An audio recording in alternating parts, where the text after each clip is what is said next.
ମଣିଷ ଜନ୍ମର ଦୁର୍ବ୍ୟବହାର। ଚାଲନ୍ତୁ ଗୋଟେ ଛୋଟ କାହାଣୀଟିଏ ଆଜି ଶୁଣିବା। ଥରେ ଜଣେ ମଣିଷ ଗୋଟିଏ ଛେଳିକୁ ମାରିବାକୁ ଯାଉଥିଲା। ସେତେବେଳେ ଛେଳିଟି ହସିବାକୁ ଲାଗିଲା।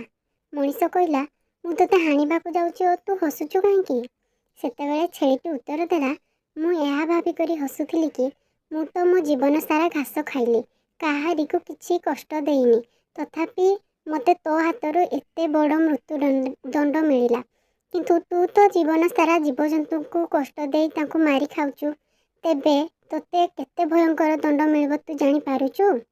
ସତରେ ଆଜ୍ଞା, ଭଗବାନ ତୁମକୁ କେତେ ସୁସ୍ୱାଦୁ ସ୍ୱାଦିଷ୍ଟ ଖାଦ୍ୟ ପଦାର୍ଥ ଦେଇଛନ୍ତି, ଅଥଚ ତୁମେ ତୀବ୍ର ଗତିରେ ଜୀବଜନ୍ତୁଙ୍କୁ ମାରି ଖାଇ ପାପ ଅର୍ଜନ କରି ନରକକୁ ରାସ୍ତା ତିଆରି କରୁଛ କାହିଁକି?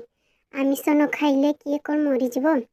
ଶୁଣ ଭାଇ, ତୋତେ କହୁଛି, ଭଗବାନ ତୋତେ ମଣିଷ ଜନ୍ମ ଦେଇଛନ୍ତି, ତ ମଣିଷତ୍ୱକୁ ବଜାୟ ରଖ। ରାକ୍ଷସ ଭଳି ଖାଦ୍ୟ କାହିଁକି ଖାଉଛୁ?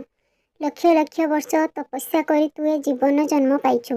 ନିର୍ଦ୍ଦୋଷୀ ଜୀବକୁ ମାରି ହତ୍ୟା କରି ଖାଇବା ପାଇଁ କ'ଣ ତୋ ଉପରବାଲା ତୋତେ ଏଠାକୁ ପଠାଇଛନ୍ତି?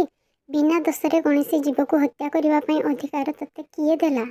କିନ୍ତୁ ଏ ଧରାପୃଷ୍ଠରେ ସମସ୍ତ ଜୀବଙ୍କର